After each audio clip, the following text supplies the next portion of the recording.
చేసి చాలా రోజులయ్యింది.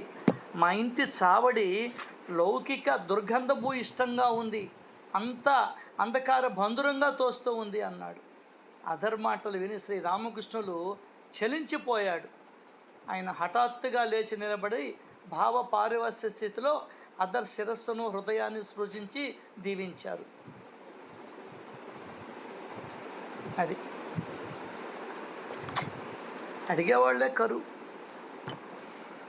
అదే ఒక భజన, ఒక సత్సంగం, ఒక అడిగేవాళ్లే కరువు ఈ రోజుల్లో.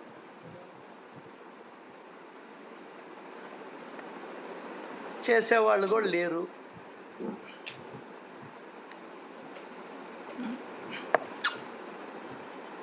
ఎందుకో ఇట్లా మారిపోతూ ఉన్నాం. కేవలం లౌకికంలో మాత్రమే మిగిలిపోతూ ఉన్నాం.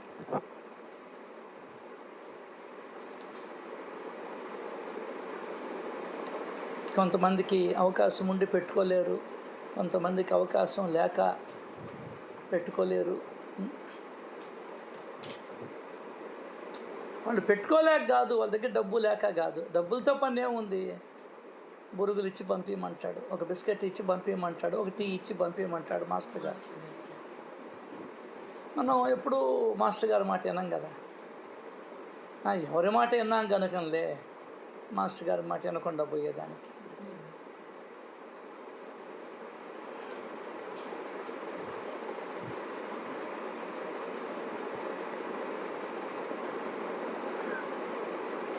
Thank you sir. నిజంగా అడిగిన వెంటనే అసలు సెకండ్లో ఆన్సర్ వచ్చింది sir. Thank you so much sir. ఏంటమ్మా, ఏమడిగారు, ఏమొచ్చింది? అదే సార్, ఇదేంటంటే ఈ జీవితాంతం జాగృతగా ఉండి మరణ సమయంలో నిద్రపోవటం అంటే ఈ లౌకికం మీదే కదా సార్. అదే కదా నిద్ర అంటే. అంటే అది పట్టుకొని ఇప్పుడు అన్నారు కదా, ఇల్లంతా లౌకికం వాసనతో ఉందంటే ఇదే కదా సార్. లోపభూ ఇష్టంగా ఉంది అంటాడు. లౌకికమైనటువంటి వాటితో దుర్గంధభూ ఇష్టంగా ఉంది అంటాడు. దుర్గంధం ఏముంది? ఇంట్లో మాటలు ఏముంటాయి చెప్పు? ఒక్క మాట చెప్పు. ఇంట్లో మనం ఇంట్లో మాట్లాడుకుంటూ ఉంటాం కదా మాటలు, ఒక్కటంటే ఒక్కటి మనకు పనికి వచ్చేది, మనకు శ్రేయస్సును చేకూర్చేది, మనల్ని సన్మార్గంలో నడిపించేది, మన మనసును మార్చేది, మన ఆలోచనలు మార్చేది ఒక్కటంటే ఒక్కటి చూపించు. పిల్లవాళ్ళ నోటిగుండా, పెద్దవాళ్ళ నోటిగుండా, ముసలివాళ్ళ నోటిగుండా సింగిల్ వర్డ్ చెప్పు.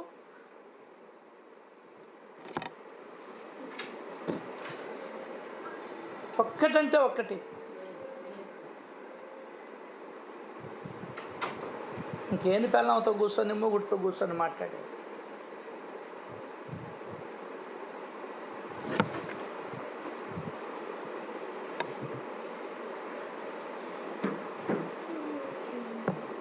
దానికనే అమ్మంటుంది, ఇది తోలు నోరు కాదు, తాలు మాట మాట్లాడడానికి. బా బా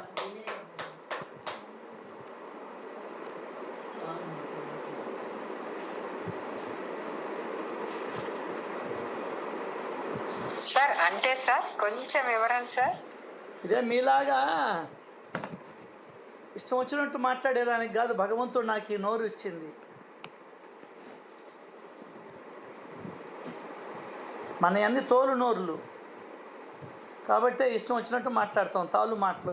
తాలు అంటే తరక, చాట్లో పోసుకొని చెరగతాను చూసారా? అది అటువంటి వేస్ట్ మాటలు వస్తాయి మన నోటిగుండా. మనం కూడా ఆలోచించుకోవాలి. ఇంట్లో కూడా ఈరోజు మన ఇంట్లో ఏం మాటలు వచ్చాయి? అమ్మా బడవా, భగవంతుడి మాట వస్తే నీ కాలు చెప్పుతో కొట్టు నన్ను.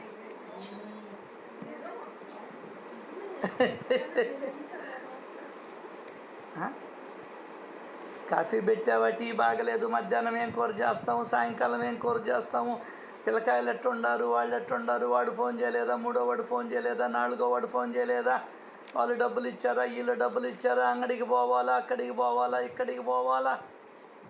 పెళ్లి కార్డు ఎవరు ఇచ్చిపోయినారు? సావు కార్డు ఎవరిది ఉంది? ఒక్క మాట చెప్పు.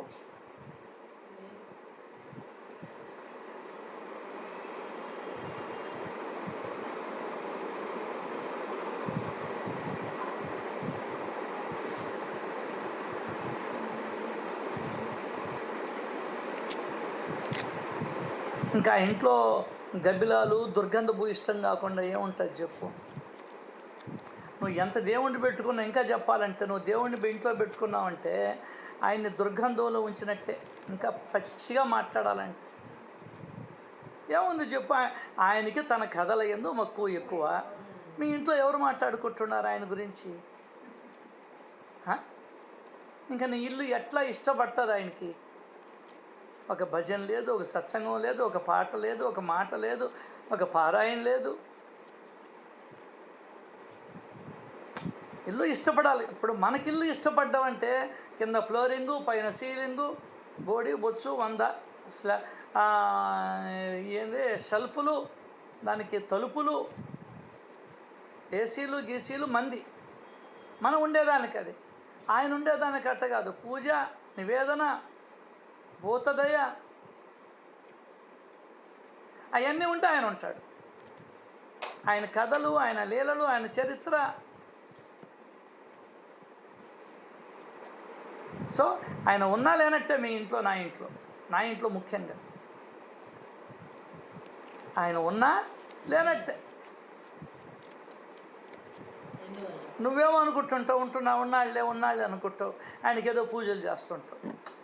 అక్కడ ఆయన ఉంటే కదా ఆయన తినేదానికే. కాబట్టి తినడు ఆయన. మనం పెట్టినట్టు మనకే ఇచ్చేస్తాడు. అక్కడ లేడు కాబట్టి తినడు.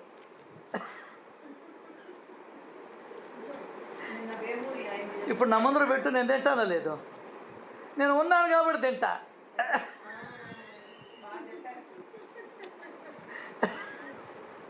నవ్వుకుందాం ఒకరోజు సేపు.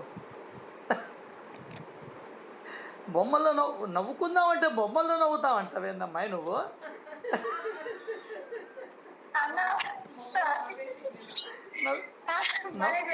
నాకు నిదర్శనం ఏందా అని అడగంగానే అనుకుంటూ ఉన్నా.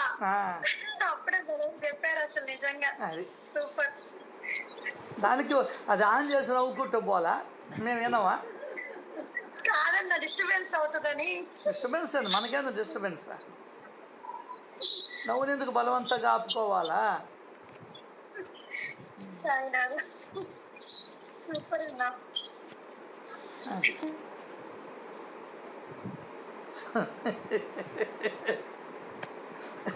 ఏమి ఇస్తావయ్యా నువ్వు నాయన? నీకు ఒక దండం. నాకు సత్సంగాలు పడలే, ఏం పడలేదు. పో నాయన.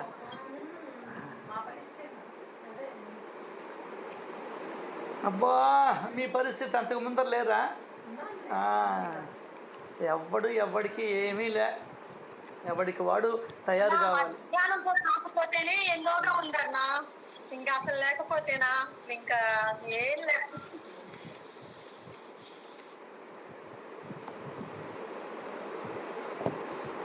శ్రీ సచ్చిదానంద సమర్థ సద్గురు సాయినాథ్ మహారాజ్ కీ జై.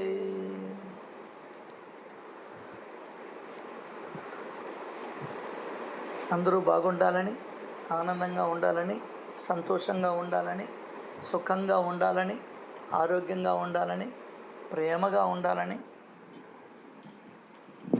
ఆ దేవాది దేవుణ్ణి మనస్ఫూర్తిగా కోరుకుంటూ ఈరోజు మనం సత్సంగంలోకి వెళ్దాం.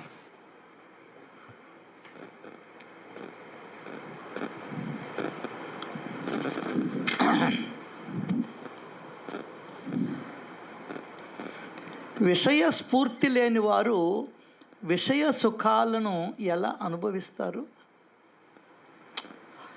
బాబా జహర్ ద్వారా రసాన్ని ఆస్వాదిస్తున్నట్లు అందరికీ అనిపిస్తుంది, కానీ వారు ఏ రుచిని ఎరుగరు. వారి జిహ్వకు రసస్ఫూర్తి లేదు. ఆయన నాలుగుకి ఇది తీపు, ఇది పులుపు, ఇది ఒగురు, ఇది చేదు, ఇది కారం. ఆ రసస్ఫూర్తి లేదు. Constantly remembering the nature of the Sai. లేదు, యాదృచ్ఛిక లాభ సంపన్నుడు భగవంతుడు. మరీ ముఖ్యంగా బాబా దగ్గర కనిపిస్తాయి ఇవన్నీ కూడా. దానికనే ఇవన్నీ తెలుసుకుంటేనే నువ్వు బాబా యొక్క గొప్పతనం నీకు అర్థమవుతుంది, ఎంతటి గొప్ప మహాత్ముడో నీకు అర్థమవుతుంది.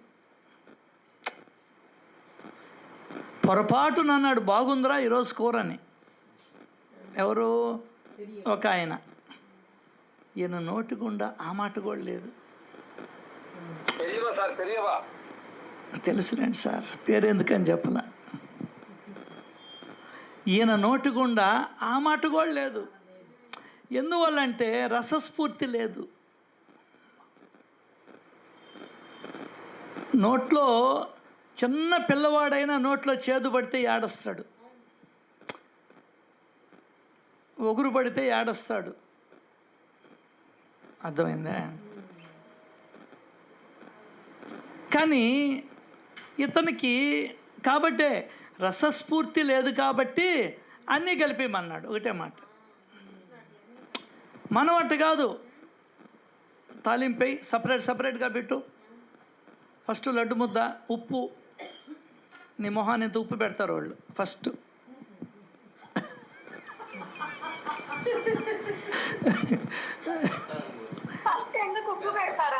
దాని తర్వాత లడ్డు ముద్ద, దాని తర్వాత ఏదో ఒక పచ్చడి, దాని తర్వాత ఒక తాలింపు, 2 తాలింపులు, ఒక పులుసు టైపు కూర, ఇవన్నీ పెట్టుకొని వస్తారు. ఒకటి కలుపుకొని భలే ఉండింది అన్నాం అనుకో, ఓ వంకాయ కూర ఇడ్రా అంటాం. అన్నీ కలిపేస్తుంటే నువ్వు దేన్ని పిలుస్తావు? ఇంకా దేన్ని పిలవలేవు. అర్థం కాలా? అది అక్కడ మ్యాజిక్. కాబట్టి పెళ్ళిళ్ళలో కూడా బాబా భక్తులు అన్నీ కలిపి పెట్టేసి పెట్టండి అంతే. స్వీటు, హాటు, పాయసం అన్నీ కలిపియాల, వడ తొడ అన్నీ. గొప్ప బాబా భక్తుడు అని చెప్తుంటివి నువ్వా? తొడ అంటే ఇది కోడి తొడలను కోస్తుల్లా ఇళ్ళ, అది ఏంది? Leg Pisa? రేపు నీ లెగ్ నుళ్ళ ఎరగొడతాడులే. ఇక్కడ తిన్నట్టు కాదు, లెగ్ పీసులు. అమ్మ నేను పీసులు చేస్తాడు రేపు. ఏం అర్థం కావడం లేదు జనాలకి. అర్థం కాలా? తినండి, ఏం ఇబ్బంది లేదు, తినండి.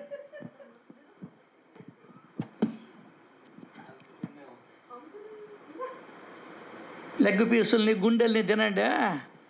అప్పుడు చెప్తాడు దేవుడు. తమాషకులేమో నవ్వుకునేదానికి చెప్పా.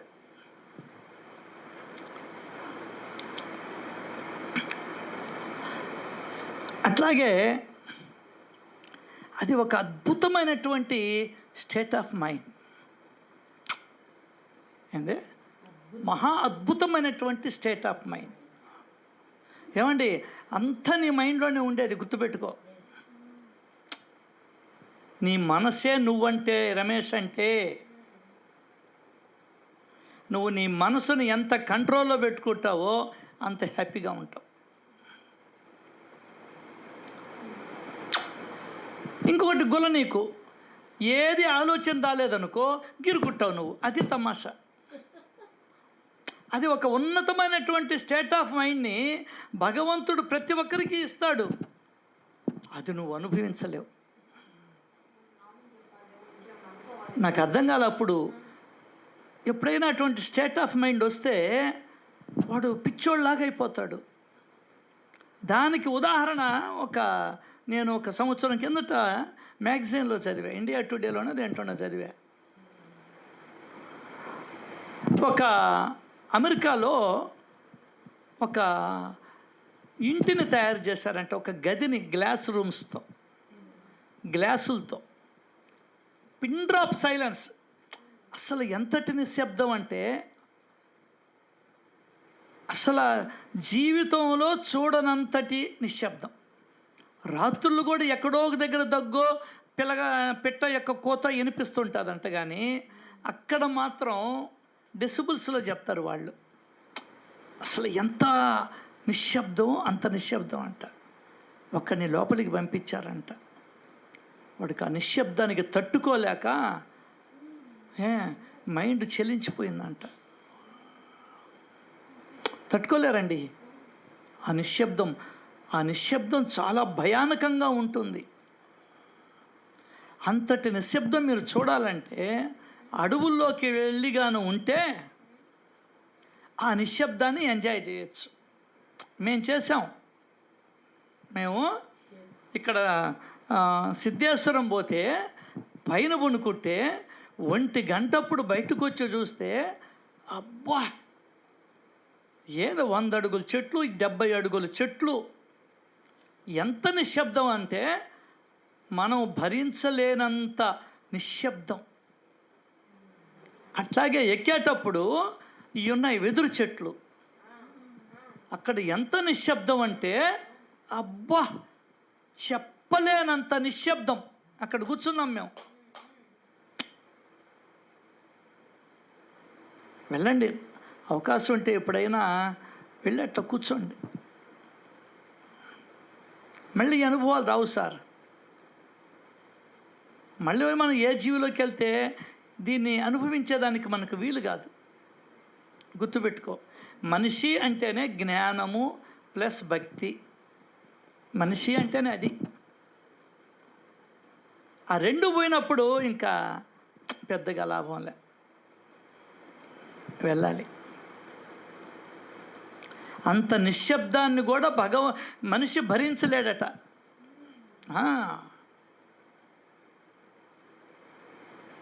అమ్మో,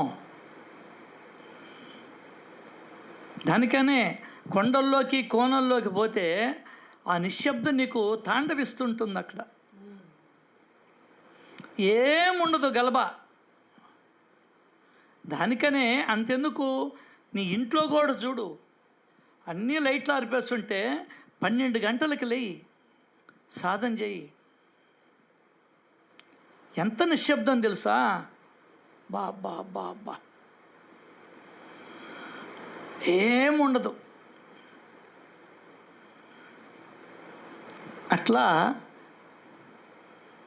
ఆయనకి ఈ రసస్ఫూర్తి లేదు. దానికనే శబ్ద, స్పర్శ, రూప, రస, గంధం వీటిల్లో ఇరుక్కోలే ఆయన. రసం లేదు, గంధం ఇంకా అసలు ఉండదు. అబ్బా, తటాకు చేప,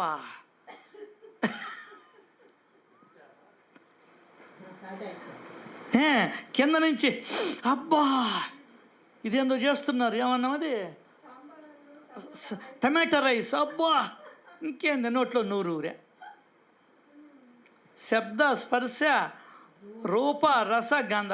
రసం లేదు ఆయనకి, గంధం లేదు, ఇంకా శబ్దం లేదు, స్పర్శ లేదు ఆయనకి. అదే చెప్తున్నాడు, విషయ స్ఫూర్తి లేని వారు విషయ సుఖాలను ఎలా అనుభవిస్తారు? విషయాల పట్ల ఇప్పుడు నాకు అదేంది కార్తీక దీపం పట్ల విషయం, అది దాని పట్ల స్ఫూర్తి ఉంది, అది చూసుకుంటా నేను. ఇంకొకరు చూస్తారు, ఇంకొకరు 4 చూస్తారు, 4 చూస్తారు. అట్లా అసలు దాని విషయాల గురించినటువంటి ఆలోచనే లేనటువంటి వారు విషయ సుఖాలను ఎలా అనుభవిస్తారు? అసలు ఈ విషయాలు వాళ్ళ ఇంద్రియాలను తాకనప్పుడు వారు విషయాలలో ఎలా చిక్కుకోగలరు? ఇది గొప్ప మాట. విషయాలు వారి ఇంద్రియాలను తాకనప్పుడు, ఇప్పుడు చెప్పింది విషయం అదే. ఆ సినిమా చూడాలా, ఈ నాటిక చూడాలా, అక్కడికి పోవాలా, ఆ పార్కుకు పోవాలా, ఈ డ్రెస్సు కొనాలా, ఇవన్నీ విషయాలు. అక్కడ భలే రాస్తాడు, ఇంద్రియాలను తాకనప్పుడు.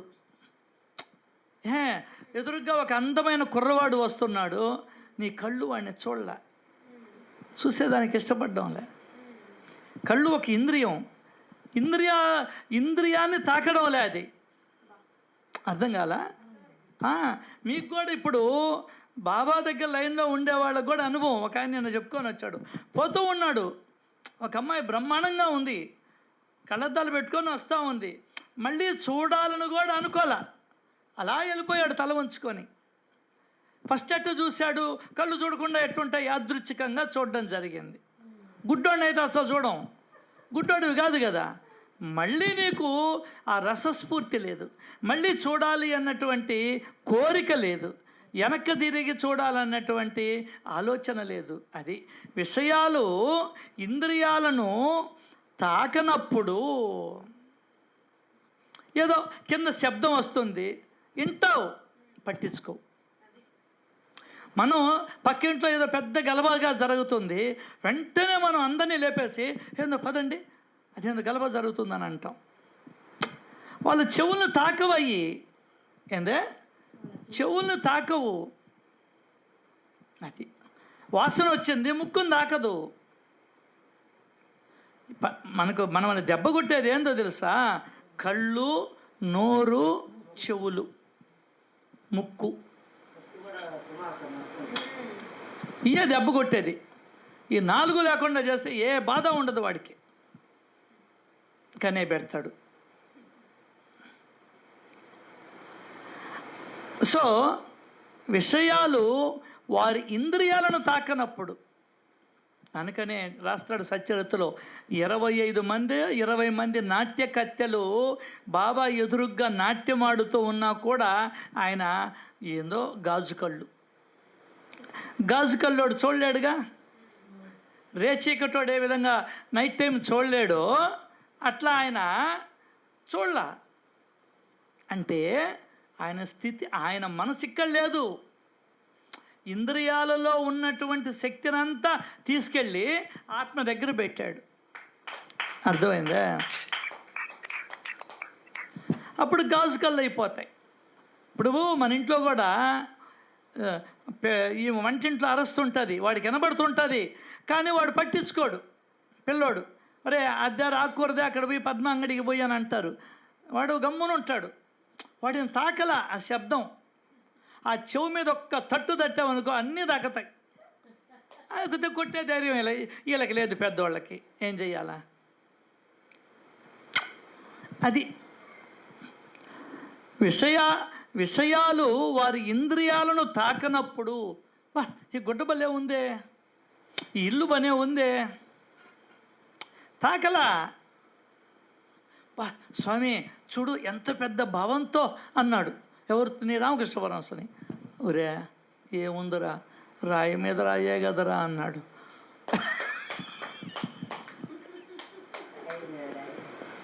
నిజమే కదా, ఎంత పెద్ద భవంతైనా రాయి మీద రాయే కదా. స్వామి ఆమె చూడు ఎంత అందంగా ఉందో, ఒరే ఎంత అందంగా ఉన్నా రేపు కట్టెల మీదకి పోవాల్సిందే కదరా.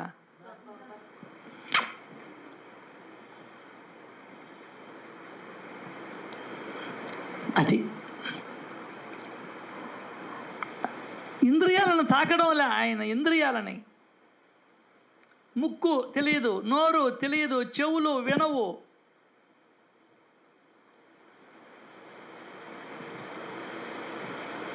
ఇంకా వాళ్ళు విషయాలలో ఎట్ట చిక్కుకుంటారు? అదే చెప్తున్నాడు ఇక్కడ. తాకనప్పుడు వారు విషయాలలో ఎలా చిక్కుకోగలరు? తగులు వింటూ ఉంటావు, నువ్వు పోయి మధ్యస్థం, నిన్నెవడో వాళ్ళు చూసేది అసలు. మా అన్నల తమ్ముడు తగు, నీకెందుకు నువ్వు బొమ్మంటారు. అర్థం కాలా? ఇంకా నువ్వు అది తాకింది కాబట్టి నువ్వు వెళ్ళావు, చిక్కుకున్నావు. రికార్డింగ్ డ్యాన్స్ ఉంది, నువ్వు బండి మీద పోతూ ఉన్నావు, వెళ్ళిపో, నీ పక్కన లెఫ్ట్లో సైడ్ తీసుకొని వెళ్ళిపో. వెనక్కి తిరిగి చూస్తే ముందర కొట్టేస్తాడు. అసలు చిక్కుకోలా నువ్వు. అది కాబట్టి అటువంటి నేచర్ అయింది, అది మనకు రావాల. అదిగో చెప్తున్నాడు, ఎదుటికి వచ్చిన వస్తువులను కళ్ళతో చూడడమే కానీ చూచినదేమిటో వారు ఎరుగరు. చూడాలనే కోరిక వారికి లేదు. మళ్ళీ మనం చూస్తాం, ఏది నేను ఒక ఇంటికి పోయాం, వాళ్ళు ఏదో బిస్కెట్ పెట్టారు, దానిపైన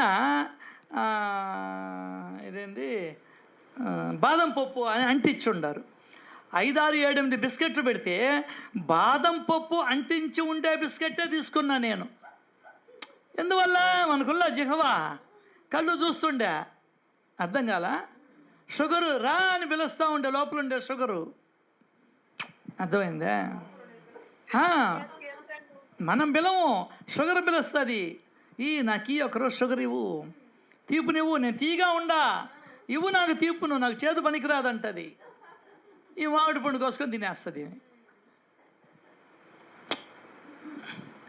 సో ఎదుటికి వచ్చిన వస్తువులను కళ్ళతో చూడడమే కానీ చూచినది ఏమిటో ఎరుగరు. మనం కూర చేసాము, నా బొట్టాడైతే వేరుశనగ పప్పు ఎక్కడుందా, లేదంటే జీడిపప్పు ఆ పైన జీడిపప్పు తీసేయించుకుంటా. చూచినది ఏమిటో ఆయన ఎరగరంట. నువ్వు అయ్యో నాకు చిక్కగా వద్దు పాయసం, పైన తేట పోయి, ఏంది తేట పోసేదా, కళ్ళేపు తేట పోయాల్సిందే. అంటే మనకు ఆయనకి తేడా చెప్తున్నా నేను, అర్థం కాల. టీ కొడితే పైన మీగడేయమంటాం మనం. లస్సీ తాగితే వాడు పైన మీగడేసి ఇది జల్లాలి, చక్కెర వేస్తే కానీ నువ్వు తాగవు అంటే 40 రూపాయలు ఇవ్వవు నువ్వు. ఇంక ఎక్కడ మనకు ఆయనకి అసలు పొత్తు కుదరుతుంది. తారాబలం చంద్రబలం చూస్తుల్లా అబ్బాయిలు ఇచ్చేటప్పుడా. అట్లాగే మనకు మన బలాలు ఆయన బలాలు చూస్తే అస్సలు సంబంధమే లేదు మనకు ఆయనకి. అర్థం కాదా? ఇంకెట్ట కుదరుతుంది మనకు దేవుడికి మనకు పొత్తు? ముఖ్యంగా బాబాకి మనకు పొత్తు కుదరదు. ఆయన కథ వేరే, నీ కథ వేరే. సాంబారు పోస్తుంటే ఏమడుగుతాము? అదిగో నేను చెప్పలే, వీళ్ళు చెప్తున్నారు ముక్కలు వేయాలా? ముక్కలేంది అని. సో ఎదుటికి వచ్చిన వస్తువులను కళ్ళతో చూడడమే కానీ చూచినదేమిటో వారు ఎరుగురు. ధ్యాస లేదు, మునక్కాయ మీద ధ్యాస లేదు, దాంట్లో గుమ్మడి పండు మీద ధ్యాస లేదు, గుమ్మడికాయ మీద, పొళ్ళకాయ మీద ధ్యాస లేదు, బెండకాయ ఫ్రై కావాలంటే వెనక్కి దాని మీద ధ్యాస లేదు. చూచినది ఏమిటో ఎరుగరు. ఉరికినా చూస్తాడు అంతే, చూసిన సెకండ్ మర్చిపోతాడు. ఏందే చూడడం అయిపోవడం అంతే, ఇంకేమైనా దాని గురించి తీసేస్తాడు మెదడులో నుంచి. నువ్వు తప్పైతే వెంటనే కొట్టేస్తావు కదా రబ్బర్ తీసుకొని. అంతే ఇక్కడ కూడా జరిగేది ఆయన. అంతేకాదు చూడాలన్న కోరిక లేదు. నీకు అన్నం పెడుతుంటారు కదా బంతుల్లో, నీ ఆకు మీద చూడవు, పక్కన వాడు ఆకులను చూస్తుంటావు నువ్వు. అంతే లెక్కది. వాళ్ళకేం పెట్టారా అనేది చూస్తుంటావు. వాడికి తాలింపు ఎంత పెట్టాడా నాకెంత పెడతాడా, వాడికి పచ్చడి ఎంత పెడుతున్నాడా నాకెంత పెడుతున్నాడా. ఉప్పు మళ్ళీ పట్టించుకోవు, ఉప్పుని దెబ్బ కొరవన్నీ పట్టించుకుంటావు. అర్థం కాల. వాడ చిన్నదే పెద్దదే నువ్వు బాగా గమనించి కావాలంటే పక్కనోడి మీద ధ్యాస ఉంటుంది. ఓహో మన ఆకులు లడ్డు పెట్టాడు, లడ్డు తీయగా ఉంటుంది, మిరపకాయ బజ్జీ పెట్టాడు కారంగా ఉంటుంది. ఇది ఎప్పుడు నేను ఆలోచించలా. పక్కనోడి ఆకుల మీద ఏం చూస్తున్నా. ఎంత బాగా గుర్తు అంటే నీకు, ఈడు పక్కనోడి దగ్గర మర్చిపోతే పక్కన మీ ఆయన ఇట్రా ఆయనకి వేయలేదు నువ్వు అని చెప్తాం మనం. అంటే నువ్వు ధ్యాస ఎక్కడుంది? నీ ఆకు మీద లేదు, పక్కనోడి ఆకు మీద ఉంది ధ్యాస.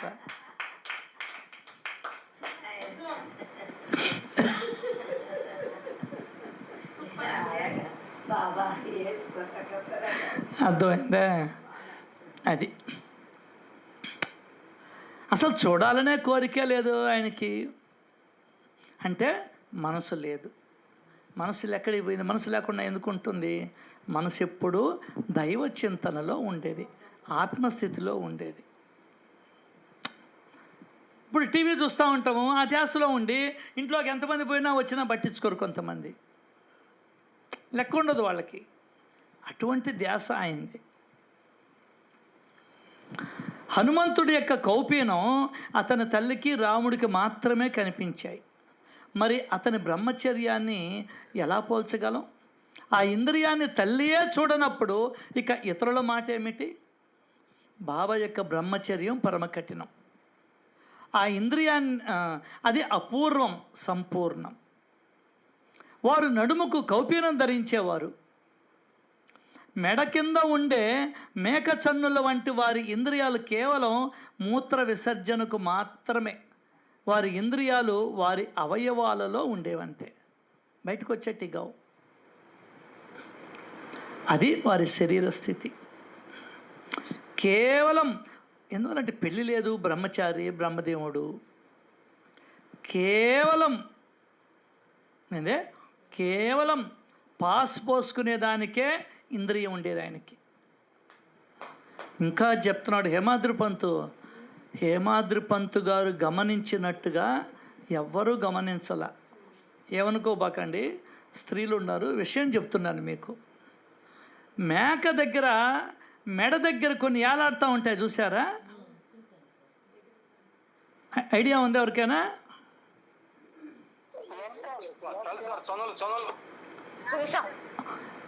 మెడ కింద ఉండే మేక చన్నులు వంటి వారి ఇంద్రియం ఆయన పాస్ పోసుకునేది ఎట్లా ఉంటుందంటే, ఆ మేక కింద చిన్న పిల్లోడి కన్నా చిన్నదిగా ఉంటుంది. మేక మెడ కింద ఉంటుంది, చిన్నదిగా ఏలాడుతుంటాయి నల్లగా. అంత ఉండేది ఆయన పాస్ పోసుకునేదానికి.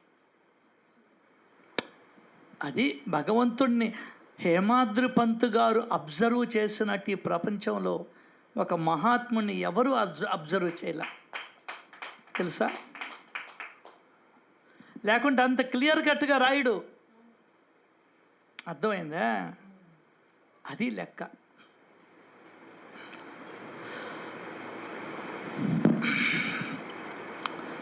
వారి శరీర స్థితి ఇలాంటిది. ఇంద్రియాలు కర్మలు చేస్తూ ఉన్నా వారికి విషయాసక్తి కించిత్తైనా ఉండేది కాదు. ఇంద్రియాలు అంటే కాళ్ళు, చేతులు, ముక్కు, నోరు, కళ్ళు, ఇవన్నీ కూడా అవి పని చేస్తూ ఉంటాయి, కానీ ఆసక్తి లేదు. ఏదో నీ పాటికి నువ్వు పని చేసుకుంటూ వెళ్తావు. ఇప్పుడు మీ పాటికి మీరు పని చేసుకుంటూ వెళ్తారు. లేడీస్కి ఎక్కువగా, ఇంకా కొంతమందిలో అయితే చెప్పలేం, కానీ ఎక్కువగా విషయాసక్తి ఉండదు. ఏదో వాడు తెచ్చేస్తున్నాడు, వీళ్ళు వండి పెడతారు. కొంతమంది అట్టు కాదు, నువ్వు సస్తావా పోతావా అని కూర్చుంటారు కొంతమంది. ఏం తెచ్చావు, ఏంది, ఎప్పుడు మన బతుకులు ఇంతేనా, ఇంతకన్నా పైకి ఎదగవా, పక్కనోడు చూడు ఎంత సంపాదించాడో, ఈడు చూడు ఎంత సంపాదించాడో, నువ్వేంది ఇట్లాగే ఉండవు. అది ఇక్కడ ఇంద్రియాలు కర్మలను చేస్తూ ఉన్నా వారికి విషయాసక్తి కించిత్తైనా ఉండేది కాదు. కాబట్టి ఎక్కువగా లేడీస్ ఎందుకు వస్తారంటే సత్సంగాలకి, వాళ్ళ దగ్గర పుణ్యం ఎక్కువ ఉంటుంది, విషయాసక్తి ఉండదు. అర్థం కాలా?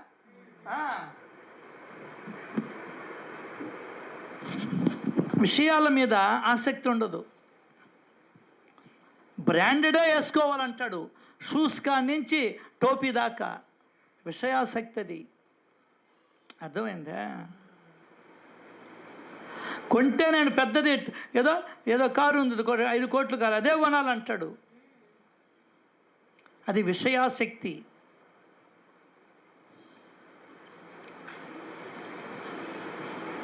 ఇప్పుడు ఒక్క కారే కదా తిరిగేది. నేను వాళ్ళని ఎవరిని తప్పు పట్టడంలే. సద్గురువు దగ్గర ఉన్నవాడికి లేనివాడికి తేడా చెప్తున్నా. అర్థం కాలా?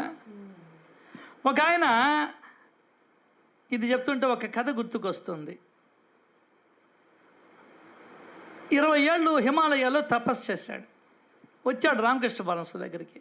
మరి 20 ఏళ్ళు తపస్సు చేశావు, దేని గురించి చేశావు, ఏమి సాధించావు అని అడిగాడు. స్వామి, నేను నీళ్ల మీద గంగా నదిని దాటాలంటే నాకు పడవ బళ్ళా నీళ్ల మీద నడక సాగిస్తాను. ఊరి 25 ఏళ్ళు తపస్సు చేసి నువ్వు సాధించింది నీళ్ల మీద నడవడమా? చెండబ్బిస్తే వాడు గంగా నదిని దాటిస్తాడు కదా, రప్పించినా కొడక అన్నాడు.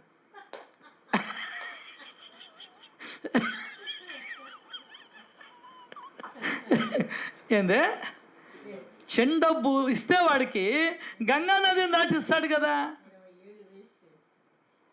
నువ్వెందుకు? అర్థం కాల. అట్లుంటాయి.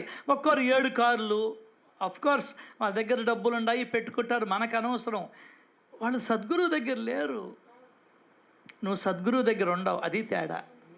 అసలు వాళ్ళకి దేవుడే అందుడు, దేవుడితో పనే ఉంది వాళ్ళకా. ఒరే చుట్టూ ఇంద్రభవనాలు అయిపోయా, రాజభవనాలు అయిపోయా, కోట్లు డబ్బులు అయిపోయా, హెలికాప్టర్లు ఉండే, విమానాలు ఉండే, 5-6 కార్లు ఉండే, కుక్కలుండే, పిల్లులుండే, నక్కలుండే, పెళ్ళిళ్ళేమో లేవు.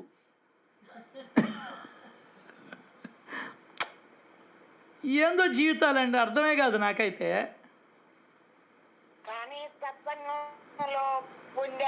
ఇప్పుడు ఎన్ని కార్లు కొనుక్కున్నా నీ 3 అడుగులు కొద్దే కదా దాని మీద ఆ కూర్చో దాంట్లో కూర్చునేదా?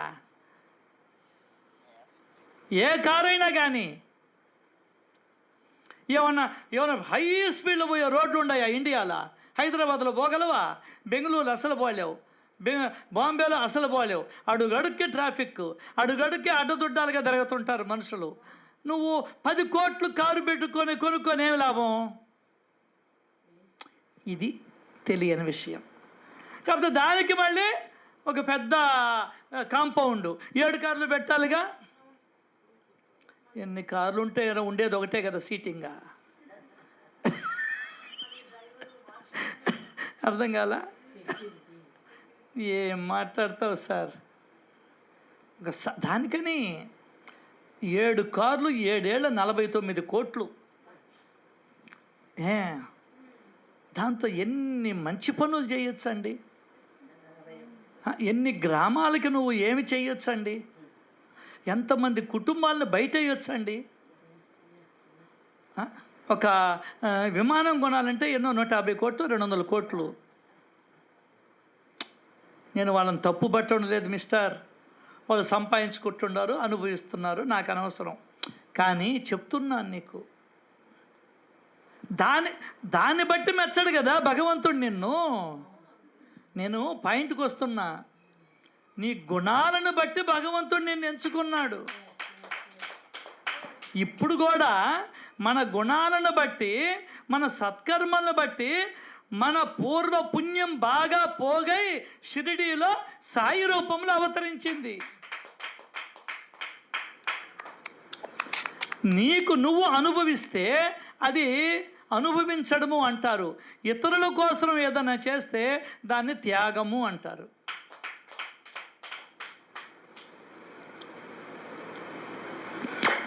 అది అక్కడ.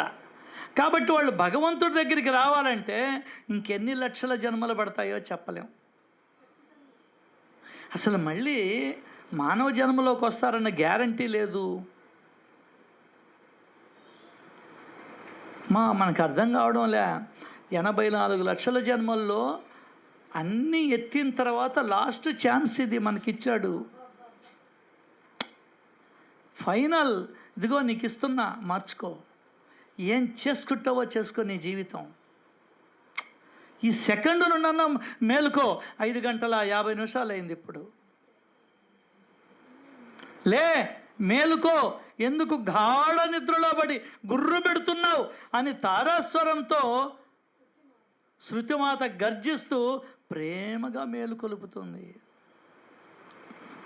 రేపు మధ్యాహ్నం 3 గంటలకి ఏవిఎస్ గారి ఇంట్లో సత్సంగము భజన ఉంటుంది. చెప్పమన్నారు, మీట్లో కూడా పెట్టారు కాబట్టి గమనించగలరు. కరెక్ట్గా 3 to 6, 5:30, 6 లోపల క్లోజ్ చేసేయాల. దూరాల నుంచి వస్తుంటారు. 3 నుంచి 4 దాకా భజన, 4 నుంచి 5:30 దాకా సత్సంగం, 5:30 నుంచి మీరు తినాల్సినటి ప్యాకింగులకి సమయం. చలో. షెడ్యూల్ చెప్పేస్తున్నాను ఇప్పుడే, కాబట్టి అవకాశం ఉన్నవాళ్ళు రావచ్చు.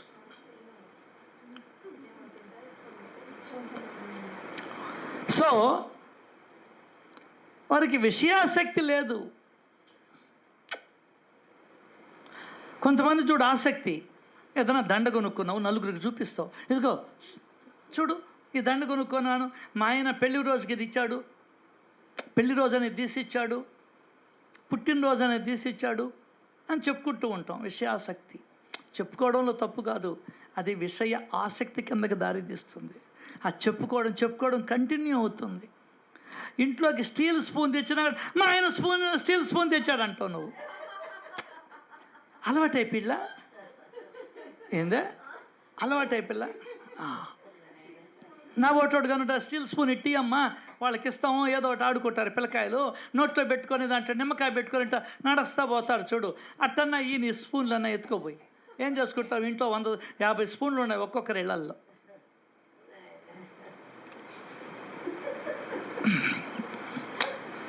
వాళ్ళకి అస్సలు విషయ ఆసక్తి కించిత్తైనా ఉండేది కాదు. సత్వరజస్తమో గుణాల వలన ఇంద్రియాలన్నీ వాని స్థానాలలో కట్టుబడి ఉన్నాయి. అవి లౌకిక కార్యాలను చేస్తూ ఉన్నా దేనిలోనూ చిక్కుకోవు. బజ్జీని దాకాడు, నా బొట్టోడైతే బజ్జీ నోట్లో వేసుకుంటాడు. హల్వాని దాకాడు, ఒక్కరవ ఇట కుడి చేత ఇట అనుకొని నాలుగు మీద రాసుకుంటాడు. అక్కడ ఊరగాయ అన్నం చూశాడు, ఇట అంటాడు, ఒకరు నోట్లో వేసుకుంటాడు. ఆయనకి అసలు ఏమీ లేదు, అర్థం కాదా? లాస్ట్లో గీకి ఒకరు నోట్లో అట్టేసుకుంటాం, అర్థమైందా? నా బొట్టోడికైతే చెక్కు అంటే ఇష్టం అంట. మాడబెట్టుకో, నువ్వు మాడిన మొహం ఇది, ఇంకా ఒకరు మాడబెట్టుకో.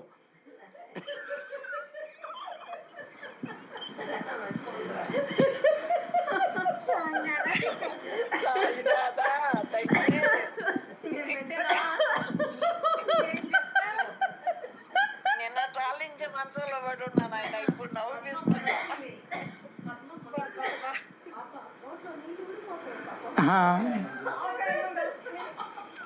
ఆవగాయన కలుపుతుంటే మొన్న పద్మం వచ్చి పాప 40 ఏళ్ళ ఆమెకి పాపగా కనిపిస్తుంది. ఇదొక విడ్డూరు నాకు. పెద్ద పాప చిన్న పాప, ఆమెని పెద్ద పాప అన్నా పర్వాలే, ఒకరు చూసేదానికి ఇదిగా ఉంటుంది కాబట్టి.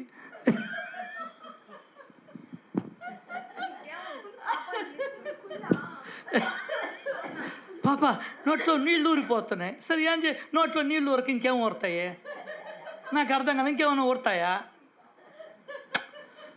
ఇంక డౌట్ అట్టే లోపల పెట్టుకున్నా, ఎవరిని అడుగుదామా పెద్దోళ్ళని, ఇంకేమన్నా ఊరుతాయా? ఏం ఊరుతాయి? నాకేం అర్థం కాలే. సరే,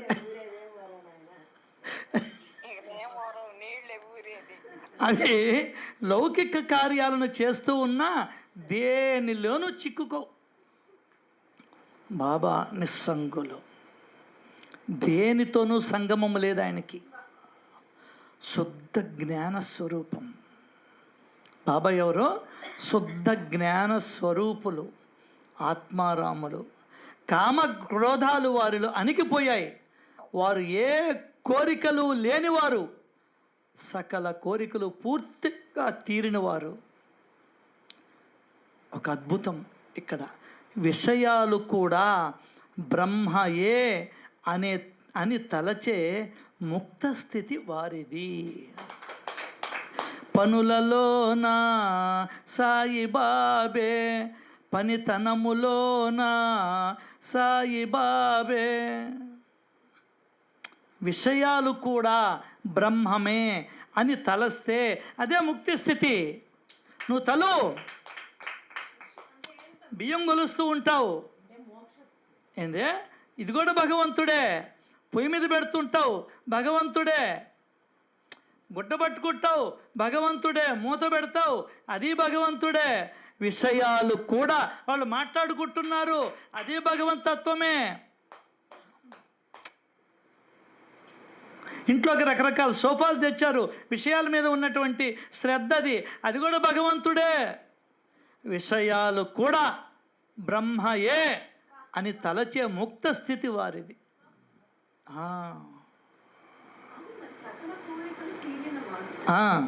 ఏం కోరికలు లేవు ఆయనకి. అదే, వారు ఏ కోరికలు లేనివారు,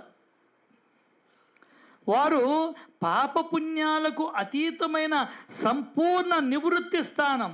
మనకు ఇది చేస్తే పుణ్యం వస్తుంది, అది చేస్తే పాపం వస్తుంది అని ఏం లేదు ఆయనకి, ఏం లేదు.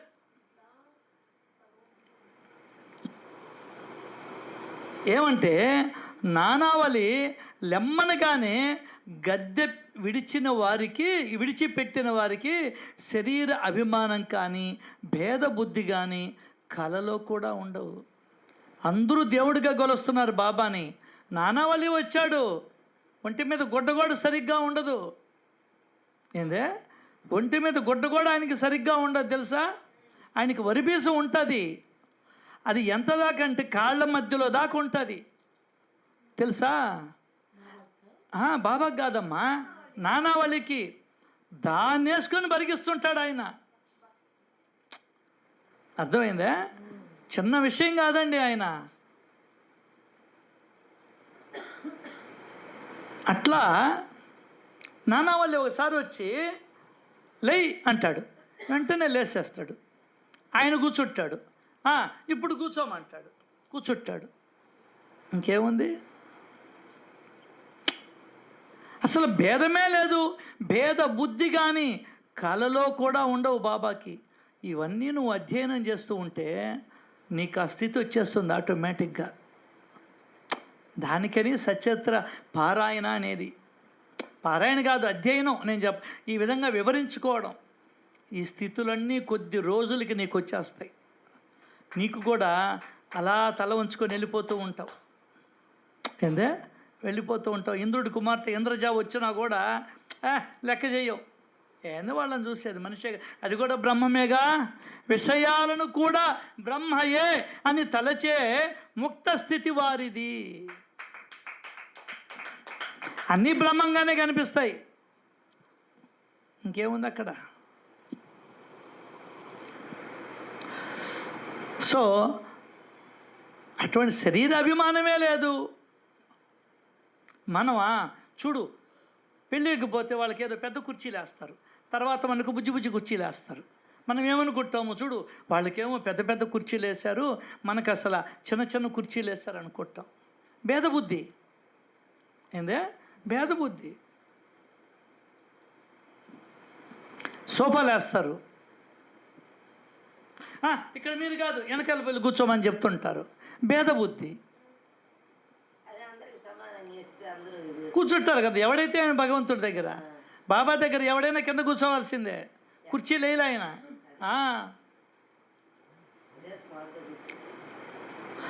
సో ఏమైనా పొందవలసింది ఏ లోకంలో కూడా ఏమీ లేవు.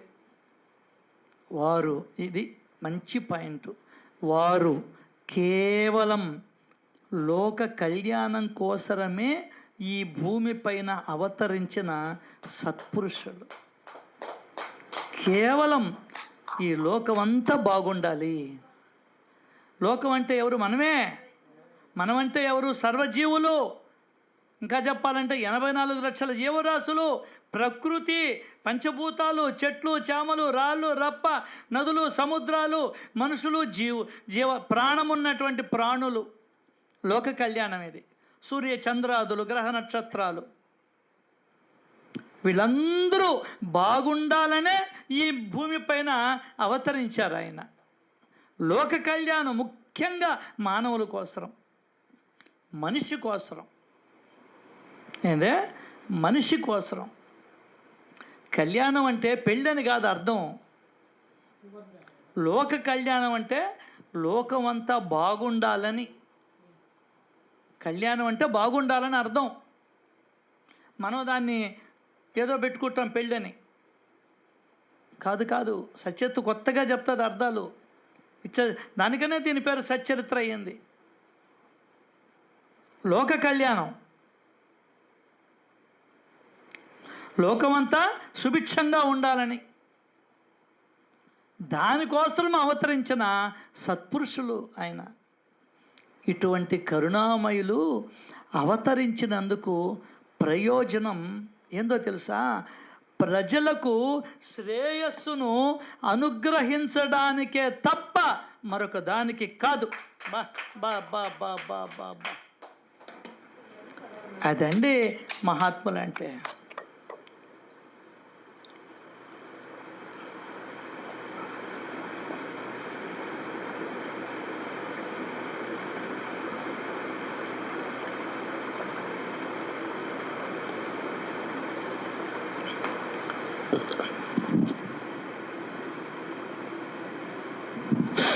ఇవన్నీ మూలంలోనే ఉంటాయి. దానికని పెద్దవాళ్ళు మూలం చదవమంటారు. అర్థం కాల?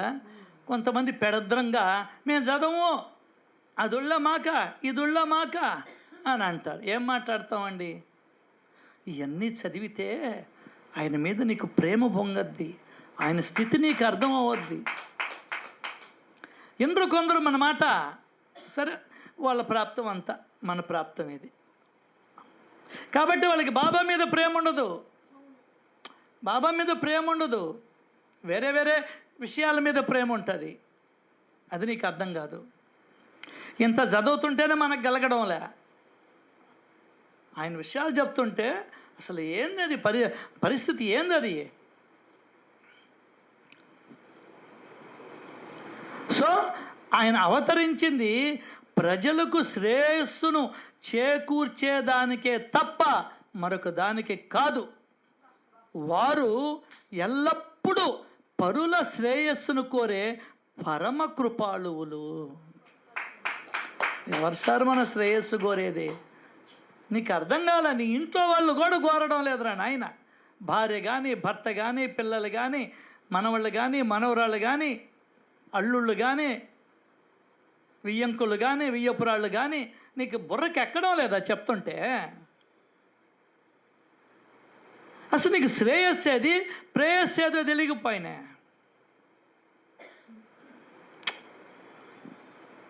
ఏమండి, మన బాబా ఒక్కడే మన శ్రేయస్సును కోరేది. కాబట్టే మనల్ని ఇక్కడ కూర్చోబెట్టుకున్నాడు, మన 20 మందిని 15 మందిని. ఎవరైతే తనకు ఇష్టమో,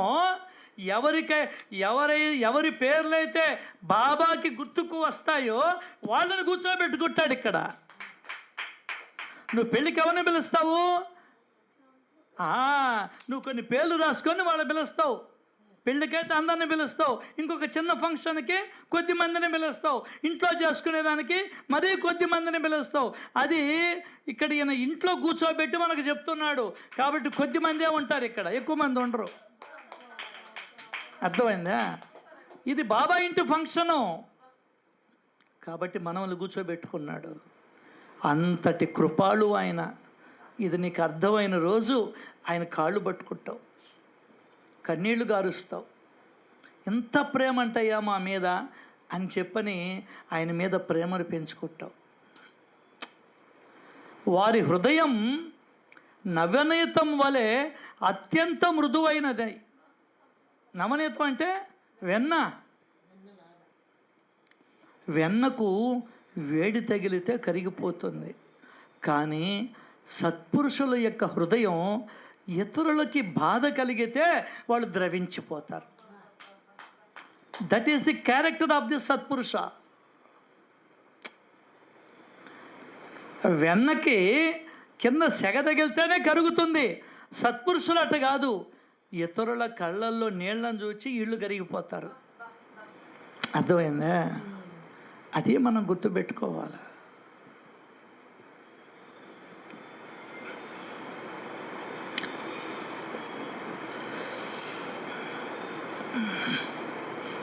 వారి వస్త్రం అతుకులతో ఉన్న కఫిని. మనలాగే నీట్గా ఉండదు. వారు కూర్చునేదానికి గోనెపట్ట. వారి మనసు వృత్తి శూన్యం, ఏం లేవు లోపల. ఏందే? ఏం లేవు. ఇటు వారికి వెండి సింహాసనం ఏమవసరం?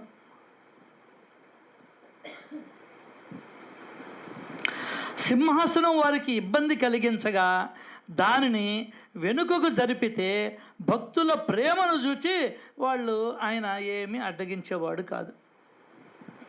బాబా ఎవరో తెలుసా? షిరిడి అనే ఒక సరోవరంలో ఒక పద్మం, కమలం వంటి వారు. ఆ పరిమళాన్ని భక్తులు సేవిస్తారు. నిర్భాగ్యులకు కప్పలకు వలె ఎప్పుడు బురదయ్యే గతి.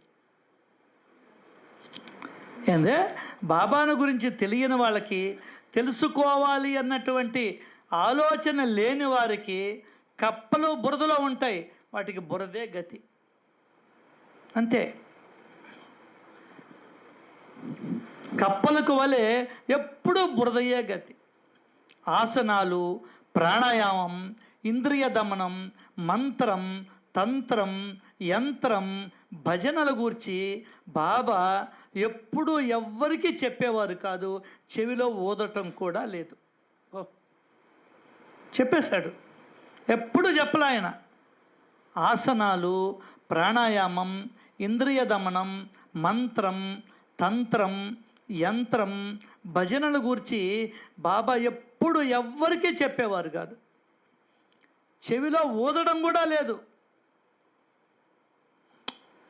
లోక వ్యవహారాలలో లౌకికంగా ప్రవర్తిస్తున్నట్లు కనిపిస్తారు, కానీ ఆయన లోపల మరో రకంగా ఉండేది. వ్యవహారాలలో ఎంతో దక్షతను చూపేవారి కౌశలం మరెవ్వరికీ ఉండదు. వ్యవహారాలలో రే తల్లి కదరా, ముద్దు పెట్టుకుంటే ఏం పోయిందిరా, అది ఆయన దక్షత. ఆయనేమో 800 చెప్తాడు, మన దీక్షిత్ గారేమో 650కి అడుగుతాడు. తెగదు ఎప్పటికీ వీళ్ళిద్దరికీ. ఏం చెయ్యాలా? ఇటీరా 650 అంటాడు. జోబులు పెట్టి లెక్క పెట్టుకోబో అమ్మంటాడు. ఇంటికి పోతే 800 ఉంటుంది. వ్యవహారాలలో ఎంతో దక్షతను చూపే వారి కౌశలం మరెవ్వరికీ ఉండదు. వారు భక్తుల కొరకే ఆకారాన్ని ధరించారు. ఇంక వేరే పని లేదండి ఆయనకి. దానికని ఇది ప్రత్యేకమైన అవతారం. ఇది దానికని పెళ్ళి లేదు, ఏమీ లేదు ఆయనకి. మనమే ఆయన బిడ్డలం, మనమే ఆయన బంధువులం, మనమే ఆయన స్నేహితులం. మిగతా వాళ్ళకి అందరికీ అన్నీ ఉన్నారు, ఆయనకైతే మనమే దిక్కు. మనమే ఆయనకి, మన కోసమే వచ్చాడు ఆయన. అది గుర్తుపెట్టుకో. భక్తుల కొరకే ఆకారాన్ని ధరించారు, భక్తుల కొరకే వారి మనోభావాలు. సత్పురుషుల లౌకిక ఆచారాలను అందరూ తెలుసుకోవాలి. శుద్ధ పరమానంద స్థానం, నిరభిమానం, నిర్లిప్తత గలవారికి నా సాష్టాంగ వందనం. అటువంటి సాయి మహారాజు వచ్చి చేరిన ఆ షిరిడి అనే స్థానం మహాపుణ్య పావనమైనది. పుణ్య సంచయం లేకపోతే ఇటువంటి సన్నిధి దుర్లభం. మంచి విత్తనము నుండి రసవత్తరమైన పండ్లు వస్తాయన్న ప్రసిద్ధ వచనాన్ని ప్రజలు షిరిడిలో తరచి తరచి చూచి తెలుసుకున్నారు. ఆయన లీలలు, ఆయన చర్యలు, ఆయన మన బాగోగులను చూడడం, ఇవన్నీ కూడా. బాబా హిందువులు కాదు, ముసల్మాను కాదు, వారికి ఏ వర్ణము లేదు, ఏ ఆశ్రమము లేదు. అయినా వారు భవాన్ని సమూలంగా, మన భవాన్ని సమూలంగా నశింపజేస్తారు. అపారము అనంతము అయిన ఆకాశం వలె బాబా చరిత్ర చాలా గహనమైనది. దానిని యథార్థంగా అవగాహన చేసుకోవడం బాబాకి తప్ప ఎవరికి సాధ్యం? మనకు అర్థం కాదు ఆయన లీలలు. ఇక్కడ ఒక అద్భుతమైన మాట చెప్తున్నాడండి. సాధన, చిత్తము యొక్క పని చింతనం. చిత్తం అంటే మనసు, చింతనం. ఆలోచన లేకుండా మనసు కనురెప్పపాటు కూడా ఉండదు, ఒక సత్సంగంలో తప్ప. చిత్తము యొక్క పని చింతనం. ఇదిగో 6 మంది కూర్చొని ఉండారు. ఇప్పుడు చూస్తున్నా వాళ్ళు ఏ చీర కట్టుకున్నారు, ఏ ప్యాంట్ వేసుకున్నాడు, ఏ కుర్చీలో కూర్చున్నారు అని ఇప్పుడు చూస్తున్నా నేను. ఇప్పుడు దాకా చూడలా ఏందే చూస్తూ ఉన్నా. ఇప్పుడు గమనించడం ప్రారంభించా. ఇగో డిజైన్లు కనిపిస్తున్నాయి, కాలికి మెట్లు కనిపిస్తున్నాయి, ఒక ప్యాంటు పైకి లాక్కొని ఉన్నాడు చూడు, అది అట్లా ఉంటుంది. అర్థమైందా? చిత్తము యొక్క పని చింతనం. ఆలోచన లేకుండా మనసు రెప్పపాటు కూడా ఉండదంట, ఒక్క క్షణమైనా ఊరికే ఉండదు. విషయాలను ఇస్తే విషయ చింతన చేస్తుంది, గురువును ఇస్తే గురువును ధ్యానిస్తుంది. ఇవ్వడం నీ వంతు. పిల్లవాడికి స్తన్యం ఇస్తే దాన్ని పట్టుకొని తాగుతాడు, లేదా పాల పీకిస్తే పాల పీకను చప్పరిస్తాడు, లేదా చేతిని నోట్లో ఏలును పెడితే నోట్లో ఏలును పెట్టించుకుంటాడు. నీ ఇష్టం అది. ఇది సాధన నామం చెప్పుకోవడం ఇవి కాదు. భజన చేయడం, పూజ చేయడం కాదు. నువ్వు నీ మనసుకి ఏమందిస్తున్నావు, నీ పిల్లవాడి నోటికి ఏమందిస్తున్నావు? మంచిదే కదా అందిస్తావు. చెప్పు. పుట్టిన బిడ్డకి కురుకురేలు పెడతా, లేసు పెడతా, పెట్టవు కదా. అట్లాగే చిత్తము యొక్క పని చింతనం. ఆలోచన లేకుండా మనసు ఒక్క క్షణము కూడా నేను సచ్చిందాకా ఉండదు. అది సచ్చేటప్పుడు కూడా ఆలోచించే సస్తదమ్మా బడవ. ఏందే సచ్చేటప్పుడు కూడా గమ్మనుండదండి. సచ్చేటప్పుడు ఒకడు అక్కడ వండుకోబెట్టాడు, ఇంకా సాగుపోతున్నాడు. ఒరే అదిగోరా చూడు, పక్కింటాడు పశువు మన గడ్డి మామ మాస్తుందిరా అని చెప్పని చచ్చిపోయాడు. అట్లాగే ఒక ఆయన కాశీలో జాబాలని వచ్చాడు. ఎక్కడున్నావురా అన్నాడు. ఇక్కడే యువతల హరిజన వాళ్ళలో ఉన్నావు అన్నాడు. సచ్చాడు. అక్కడే పుట్టాడు వాడు. సచ్చేదాకా మనసు పనిచేస్తూనే ఉంటుంది. చిన్న విషయం కాదు సార్, పెద్ద విషయం కూడా కాదు. చిన్న విషయం కాదు, అంతకు మించి పెద్ద విషయం కూడా కాదు. సాధనంబున పనులు సమకూరు ధరలోన విశ్వద అభిరామ వినురవేమ. విషయాలను ఇస్తే విషయ చింతన చేస్తుంది, గురువును ఇస్తే గురువును ధ్యానిస్తుంది. అందువలన సర్వేంద్రియాలను చెవులలో నిలుపుకొని గురువు మహిమను వింటే అదే సాయి గురువు యొక్క సహజమైన స్మరణ, సహజమైన భజన, సహజమైన కీర్తన. దీని గురించి ఏందో రేపు వచ్చే సత్సంగంలో మరింత వివరంగా తెలుసుకొని ముందరికెళ్దాం. శ్రీ సచ్చిదానంద సమర్థ సద్గురు సాయినాథ్ మహారాజుకి జై జై జై.